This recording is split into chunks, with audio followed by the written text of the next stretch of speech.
What is going on, guys? Cinema World! From Cinema Productions here, back with my first turn to doing the top 10 best moments list, and now that the Xenophon for this training ended, it is now time for me to do a big updated ranking on top of my favorite moments in the DC Extended Universe, from Man of Steel to Aquaman and the Last Kingdom. And it was definitely an interesting list to put together. I think this is my third updated list on this universe, actually, because, well, this definitely has been an interesting universe to talk about, that's for sure. One has definitely had so many ups and so many downs. But today we want to talk about what are the shining beacons of moments of light that are from the DC Extended Universe, because I know this universe is definitely so up and down, honestly. There are definitely are a lot of ups and downs. There are definitely some good highs and some great movies that came out and some really generally good moments that came out of this universe. So I'm happy with that at least, and it does show the potential of a great DC universe that I'm really praying James Gunn actually delivers on with Superman Legacy. So I hope you all enjoyed this video. This is just my personal opinion on my personal favorite moments, and I would generally love to know your favorite moments down below in the comment section. So, not being the bush, let's get started. But of course, before we get to the actual list, let's discuss the 10 honorable mentions. The moments that I think are doing great, just did not end up making the actual list. And those honorable mentions are, the 10 moments that did not make the list are Cyborg's Drax backstory and the opening sequence from Zack Snyder's Justice League, the final battle from Blue Beetle, the final battle from Aquaman, the opening sequence from The Flash, the final battle from Birds of Prey, the dress shopping scene from Wonder Woman, the rooftop chase scene from Aquaman, the Superman cameo ending scene from Shazam, and the Superman flying scene from Man of Steel. All great moments, just not great enough to actually make the actual list. And last minute, I figured before we get to the actual best list, I figured why not just do a little bonus to talk about what I think are the absolute worst moments in the DC. Like, I could make this to a separate video, but I just thought since it's if I think it's just, screw it, let's just burn it before the actual best list. Because again, like I said, there are some highs in the DCU, but there are some painful lows. Like, some of the worst moments in any superhero movies you'll ever see. And there are definitely some terrible moments that came from a lot of these movies, so let's get through them rapid fire. Number 10, the elevator scene from Suicide Squad 2016. The only reason we're on this list mostly because of the editing, because it's not like a totally terrible scene, but it's more the editing that brings it down. Number 9, the Steve Trevor resurrection from Wonder Woman 1984. I enjoyed with most people, but yeah, I can't deny how creepy this thing feels, and it's just, and how it kind of lessens a little bit of the impact of, obviously, what happened in Wonder Woman 2017, and caused a lot of continuity issues, which, yeah. Number 8, the actual final battle from Suicide Squad. A goddamn joke. In fact, this one's number 8 should definitely tell you a lot more of the terrible moments we're going to get into, because this final battle is a fucking joke. Number 7, the scene where Lex Luthor feels giant miniatures to someone in Batman and Superman. I don't know why they're doing Lex Luthor here, like, really? Number 6, the final battle from Justice League 2017. I don't think getting any more why this final battle was like, it's again, a freaking joke. Number 5, the Doomsday battle from Batman v Superman Dawn of Disappointment. That's why I always call that movie called Batman v Superman Dawn of Disappointment, because it obviously was a disappointment. And that Doomsday battle was like, why are you celebrating Doomsday in the second freaking movie universe? Seriously? And why are you gonna kill Superman? Yeah. Number 4 and number 3 are 2 scenes from The Flash, to why I honestly do enjoy The Flash more than most people. Even I can the terribleness of these scenes. The scene involving Black Flash in the finale of that movie, and that itself just brings me down a little bit. Movie number 4, and number 3 being the whole CGI fan service glory sequence, where basically we see like Nicolas Cage Superman, we see like Christopher Reeve and digitally Superman, like, and the CGI not seeing like whether it was on purpose or not in Machete. It doesn't like, yeah. Some of the bad CGI can really take you out of moving, and it really does in The Flash. Number 2, the opening scene of Justice 2017, the Superman digitally deleted mustache scene. Yeah. Both without question, number one, probably one of the worst moments in any movie, period, in my opinion, is the Save Martha scene. Like, like, whether you're a defender of Batman Superman or not, whether or not you're someone that adores Batman Superman, like I know there are some that actually absolutely adore this movie. I think it's actually an incredible movie with all the allegories and everything and all the messaging it does tell. I'm pretty sure they even they can defend this scene because what? Like it's one of the most baffling, questionable moments in any film. Period. Just I remember being so just WTF when I first watched it, and I still am 8 years later. So yeah, it's without question there's a no one. Okay, now let's get to the actual top 10 best moments in DCEU. And coming in at number 10, we got the warehouse sequence from Batman Superman Dawn of Justice. Batman Superman Dawn of Disappointment, as I recall, or Dawn of Justice, it's always been an interesting movie. I remember being so let down by it, and I've been so up and down about it, honestly, to I think now is probably I'm more mixed on it than anything, so I do think there are some great elements to it, and it does have some good ideas. It's one of the days that when it gets bad, it gets really bad. I mean, hell, it was like number one on my worst list, so yeah. But there are some generally good moments in this universe, and say what you will, or you hear or not, you cannot like this amazing warehouse scene instead. The more I think about it, the more I actually enjoyed this scene. Was because like, you see Batman being Batman, like seeing him be brutal and wow, of course, comes in Morse code, like the movie definitely does. Like, he's fucking brutal. You get Ben Affleck's incredible action choreography here. You see him like beat down, like it's the most like, oh my god, Batman action sequence you will ever see. Which makes it even more of a shame that we're never gonna see more of these sequences, and we're never gonna see more Ben Affleck's Batman. But just how the scene is directed, how it's handled, how it showcases Batman's best elements, it's definitely not to win on this list. Now, coming in at number 9, we have the opening sequence from Birds of Prey.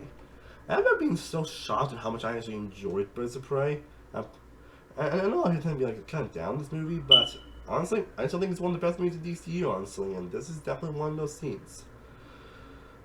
One of the scenes that showcase the best elements. Again, this movie basically is like a DC version of Deadpool, and the opening alone definitely displays that. We can play, of course, hard relationship with the Joker, and how they're breaking up, and how they're trying to find her way in the world, and her just trying to do some crazy shit, do so, and she pretty much does so in this scene. So it showcases the best element in it. And I'm happy this movie actually gives Margot Robbie's Harley Quinn a lot more to do than 2016 Suicide Squad. Where I think this is where people say that, yeah, she's the definitive Harley Quinn. She is the definitive Harley Quinn. So, yeah. Now, coming in at number 8, we now go from opening sequence to another final battle. And that is the final battle for the Suicide Squad, which for me is actually my favorite movie in the DC extended universe. It's actually one of my favorite films, period, actually. One of the best superhero movies ever made, honestly. It's a film that I think gets better, honestly, the more I watch it. And it basically feels like what the first Suicide Squad really should have been, honestly. And it really embraces everything. Like, it's the most James Gunn movie ever. And I mean that in the best possible way. And he definitely that final battle, basically, you know, Bloodsport, Harley Quinn, King Shark, Polka Dot Man, and I Catch It 2, basically, had to fight this, like, big giant starfish. Of course, you get some hilarious stuff before that. And basically, they're going to lead the mission, and Bill's like, fuck. Then he just turns around and, like, then I was like, shut! And then and Mom was like, tell him around, I want to kill you. And then the people like, oh my god. People definitely until the actual fight sequence is great. We get like so many fun elements, like based upon that man, like actually finally get all stuff on his mom, and he has a king killed, Ratcatcher from Saving the Day, giving some everyone stuff on her character, and just some fun bonding moments between a lot of cats as well, and it's definitely a fucking giant starfish. I don't get any more crazy than that. Now, at number 7, we get the moment from Shazam! And there were a few moments that I thought about how I mentioned a super cameo one that was in my own mentions. And of course, him trying to become famous and the actual fight about in general. But again, the scene where he ends up reuniting with his mom is always a scene I've always connected towards, honestly. So while it definitely is not unexpected and not surprising that why his mom ended up leaving him, and as man is shocked, like, You get I think it's more the acting for Aster Angel that really sells it. Where he finally gets to reunite with his mom, then she finds out that, oh, I wasn't ready to be a mom, so it's like, I should have come for you, but I just couldn't. And you can really feel the pain in Billy's eyes and his face. It's like, oh shit, my mom didn't actually want me.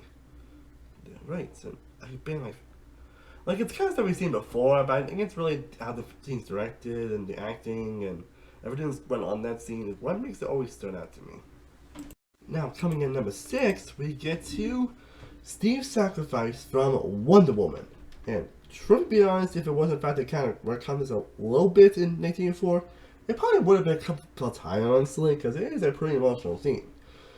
Of course, when in the kind of retconning a little bit, where they kind of bring it back, but of course it can't. It's so weird in that scene, honestly. So, and it's so confusing. So, I'm not going to get into details of that, but yeah, it is still pretty emotional scene. Basically, they did a great job establishing the romance relationship between Steve and Diana, and we can see basically like one he was with blood, and she was like, "I love you," and I'm gonna do this for us, and then someone was like, Steve, and so like say what you will about the final battle being kind of the weakest part of the movie. It is a pretty emotional scene. It makes you try to feel like a very real character, and it pulls its arc really into full circle as well. Like, I mean, I might be surprised how much I actually enjoyed Wonder Woman, and I still do on rewatches. And this is scenes for about that. Now we're in the top 5 people, and coming in number 5, we have another opening sequence, and that's the one from the Suicide Squad, which I think is one of the best opening in any DCU movie, where it's definitely a surprise one, but yeah, it feels the most James Gunn movie out there. Basically, he introduces a lot of these ancient characters, like the Michael Rooker's character in this movie, and then sends him along with Harley Quinn, Captain Boomerang, and a couple other characters. Like random, like weird characters I'm pretty sure nobody's even heard of, but that's kind of what he does so well. They send him to this more thing, and then basically then the killing pretty much half Suicide Squad in the first like 15 minutes. And the way they do it, and the way, and also how brutal these deaths are, it's just like, Jesus. Jesus, and of course, Michael catch up. She's like, no, no! It really sets the tone for what you can expect from this crazy, insane movie. So many hilarious one-liners, characters just crazy dying, just, you know, one character that'll kind of like betray them and everything, and then they end up getting killed. Like, it's so insane. Now we get to another one for number 4, and it's probably the one that people are more known for Wonder Woman. That is the No Man's Land scene. Yeah, again, Wonder Woman. It's a scene that pretty much just everyone's more known for in Wonder Woman, in the Wonder Woman movie, and obviously a good reason. I mean, it's freaking number 4 on the list, so obviously I think it's a fantastic moment. I think it's a showcase the best elements of Wonder Woman. It's like, oh, Wonder Woman on the fucking big screen, finally, yes! Sorry, but it was it's most because it's badassery and the imagery and the cinematography, and probably one that, and he actually slow actually pretty well here actually, showcases the badassery of this character, and showcases how much Diana has grown at this point in the movie. So yeah, many great elements here. Now we're in top 3 people, and number 3 we have the police station fight scene from Birds of Prey. This is my opinion the best scene in the entire movie, and it's like the best scene for a lot of people. As of course showcases the best elements of Harley Quinn as a character, showcases the best humor in the movie, the best elements of what the movie was trying to go for.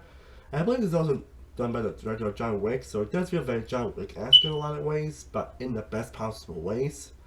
It's just a scene that feels so much fun, so much energy, so much goofiness, and just puts a big grin on your face. That's like, it's not even more deeper than that, but sometimes, man, it works actually. And it's a scene that I remember and rewatch constantly, and it's a fantastic scene that showcases the best of Harley Quinn as a character. Okay, now we're at the top 2, and this is basically was going to be my definitive top 2, honestly. And I still go back and forth between my top 2, honestly. I'm just gonna tell you what I think what those moments are, honestly, and then talk about what I think is number 2 and number 1. The first one is the actual final battle from Zack Snyder's Justice League, which I might be like so shocked at how much I actually enjoyed Zack Snyder's Justice League. I was like, holy shit, this is actually good? And this is someone I did not enjoy Batman Superman, honestly, in the 2017 movie, so it was a shock how much I enjoyed it. In fact, it's really, I actually think it's better on rewatch, honestly.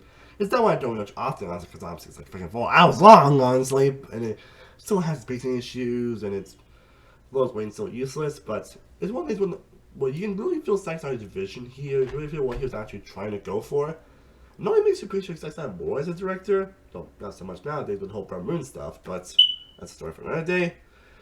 But what the story was actually trying to go for here, with the elements of superheroes and the messaging and the allegories and everything, that actually really work. And of course, you got the whole Black Superman thing, and you got the actual final battle. They actually, like, the reason they made Steppenwolf, who was kind of a joke in 2017 version, to an actual threatening menace. That is fucking insane that they did that. And the actual final battle itself is just incredible, to where they actually end up losing, but obviously the Flash was actually invaded, but the fact they wanted to make them actually lose was a pretty surprising moment. It's like, holy shit, that's insane. It's best use of all the characters and the elements and what they go for, and it showcases the best elements of all these characters, and it makes you feel awful terrible that they never got to see the potential, like, you know, Ben Affleck's Batman, or even Cyborg. Like, it's fortunate you're not gonna see the true potential of these characters. And then there's actually my favorite moment in Suicide Squad, and that is the Peacemaker versus Rick Flag sequence. It was when Rick Flag realized what was actually going on and what was happening, and he wanted to stop the mission. People were like, no, this is the mission. It needs to happen. And then you get like a brutal fight sequence between them, like fucking brutal back and forth and everything. And yet somehow Peacemaker actually ends up winning that battle. Rick actually ends up dying, which was like one of the most surprising moments in the movie, and the most surprised I felt about death in quite a while in a superhero movie, which is honestly kind of rare in superhero movies nowadays, but that's another day. But it was surprising that he actually ended up, you know, dying. Like, they killed Rick Flag here, who was much better than he was, obviously, in this movie. It was 2016, but damn. Both these movies have like generally shocking and surprising moments.